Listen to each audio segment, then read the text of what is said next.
Recently, I had the opportunity to discuss with atheist Matt Dillahunty on whether religion is overall socially beneficial or harmful. I thought that since the question is a testable hypothesis, the outcome of our debate would depend on citing scientific evidence. So before the debate, I did my best to try to go over published studies which looked at the social effects of religion, and I identified a pretty clear trend. While there were some exceptions, the vast majority of studies showed that religiosity is tied to positive social outcomes. For example, a paper published in 2009 combined the findings of all the previous studies on the link between crime and religion. It found that religiosity was associated with lower rates of crime and delinquency. Also, religion was associated with lower rates of premarital sex, drug use, and divorce. To my surprise, Matt seemed totally unfamiliar with the vast scientific literature on this topic, and instead spent a lot of his time arguing from incredulity and thought experiments. However, Dillahunty did cite one paper to back up his case.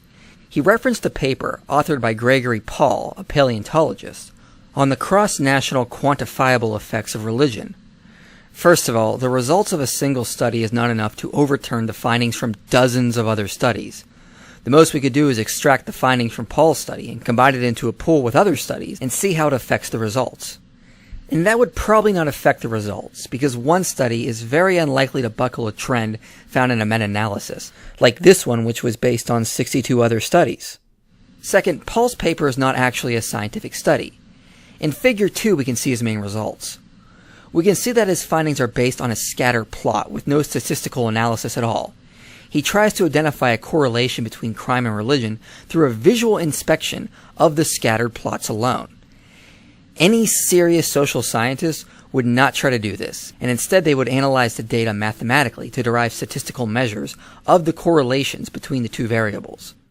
And this is because visual inspections are prone to errors. Since Paul's paper has no statistical analysis, we don't even know if his results are statistically significant. Second, the paper is a univariate analysis of the trends. A univariate analysis tries to correlate one variable to another without taking into account other variables, which could affect the results. No serious social scientist does a univariate analysis of the data and expects meaningful results. For instance, while crime does appear to be higher in the U.S. when compared to a country like Germany, the U.S. has a higher birth rate, and so there is a higher percentage of young adults who are more likely to commit a crime in the first place, irrespective of religion. Univariate analyses are prone to fallacious conclusions, and so social scientists invariably prefer multivariate analyses, taking into account variables which differ between two countries that could independently affect crime rates, such as age, economic disparity, availability of guns, etc. Third, there's evidence that when one looks at people living in these countries, at an individual level as opposed to a national level, religion is still tied to lower criminality. Fourth, as many people have pointed out, this could be a reverse causation.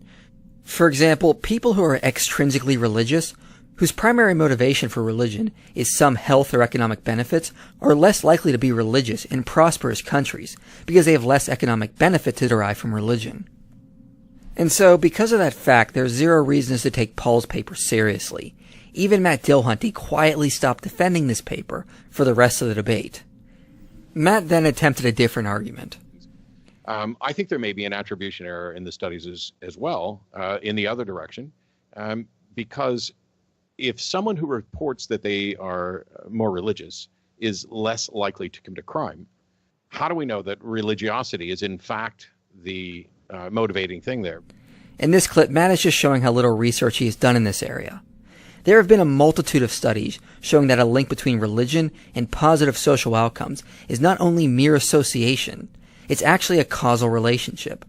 For instance, one way religion is thought to reduce crime rates is by increasing self-control.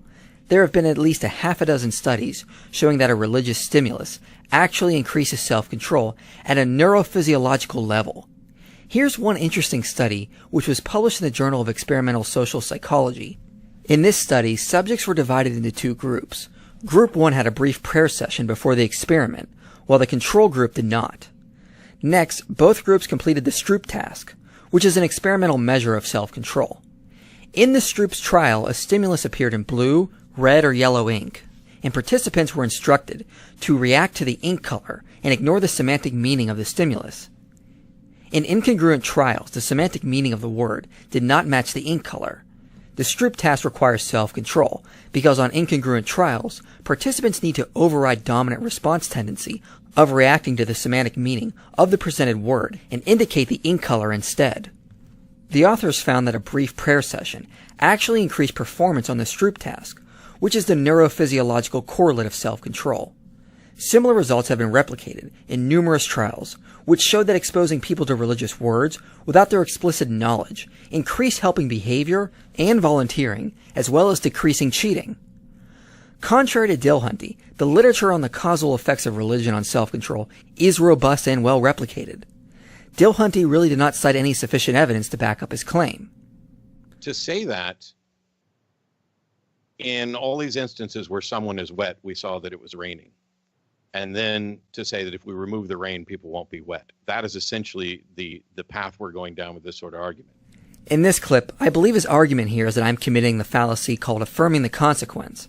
An example of this is, if it rains, the ground is wet. It has not rained, therefore the ground is not wet.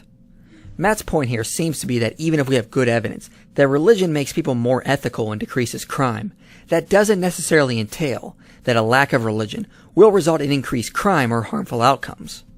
But this is sort of a straw man of my argument. As I tried to explain to him, I wasn't arguing that the evidence we have necessarily entails that a lack of religion will result in harmful social outcomes. My point was that a lack of religion is likely to lead to negative social outcomes. In science, we can never conclude that anything is 100% certain. It is not a fallacy of the consequence to say that we have observed that if it rains, the streets will likely be wet. Therefore, if it doesn't rain, the streets are less likely to be wet. In the same way, we can also conclude that based on the evidence, if religion were to be eradicated from society, it is more likely people won't act in socially desirable ways. Matt seems to have completely missed the point here. However, after this, Matt tried a pretty bizarre thought experiment. You can have a hospital that does not adhere to any religious doctrine, and it will be better than a hospital that does adhere to religious doctrine, because the hospital without religious doctrine would be purely based on good, sound medical information and will not be adding in doctrinal things that are in opposition to science. So the hospital has to be better. There are also people who think that, having these religious ceremonies for the afterbirth after a miscarriage is a good thing because they're appealing to their God. And yet I would completely disagree that this is a good thing at all. They are traumatizing a woman who just suffered a miscarriage. So he seems to be saying results from Catholic hospitals are worse than secular hospitals, because Catholic hospitals force their doctrine onto people, and he implies Catholic hospitals are potentially doing something harmful by causing emotional trauma to patients by requiring funerals for deceased fetuses, even though there's no evidence this is the policy at Catholic hospitals across the board. So even if Matt had some data to suggest that Catholic and secular hospitals are equal or Catholic hospitals are worse, that would not in any way entail that society as a whole could have a secular system in place which would result in the same benefits that intrinsic religiosity has given us. Also, his whole premise completely backfires on him. His argument seems to be that secular hospitals are overall better because they have the same outcomes, but incidences like fetal funerals do not happen in secular hospitals, even though there's no data showing this is happening through Catholic hospitals on large scales.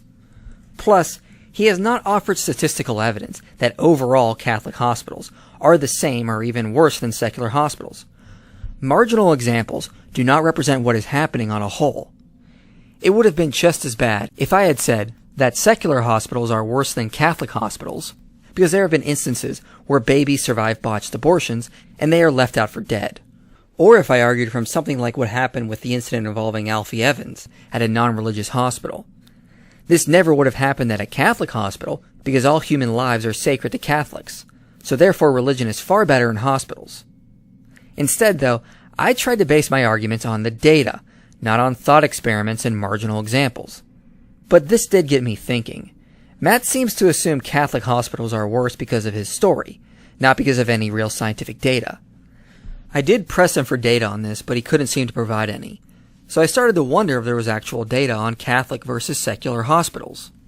Well, after talking with a friend who works in the medical field, I actually did find some data on this. Scientists have looked at patient outcomes at secular versus Catholic hospitals and found there is no data to support the notion that Catholic hospitals have lower patient satisfaction or cause more harm than secular hospitals. In fact, the overall analysis noted Catholic hospitals actually maintain an advantage in patient quality measures. The recent Reuters study, 2010, ranked hospitals on a set of system performance indicators, including mortality, complication, and readmission rates, patient safety and quality performance measures, and HCAHPS scores. The average rank of the 36 Catholic-operated healthcare systems was 84 out of 255, whereas the average rank of non-Catholic-operated systems was 129. Moreover, 2 Catholic-operated hospital systems were ranked among the top 10 in the country in terms of quality and efficient performance. So the data completely contradicts Matt's case. He has no concrete evidence for any of his claims and diverged away from the original topic quite often. Matt also tried to claim religion is dying out. I tried to address this briefly during the debate, but I didn't get a chance to make my case. In reality, religion is not dying out, despite the charismatic speeches from new atheists.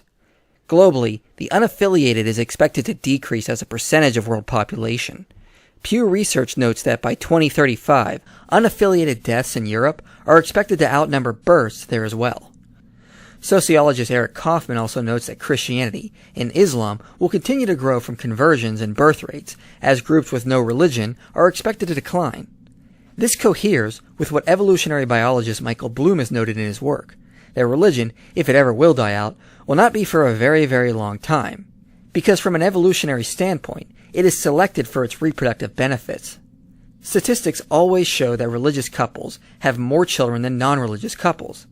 So in other words, Bloom argues religion has evolutionary benefits that cause it to continue to flourish in humans, mainly its reproductive benefits.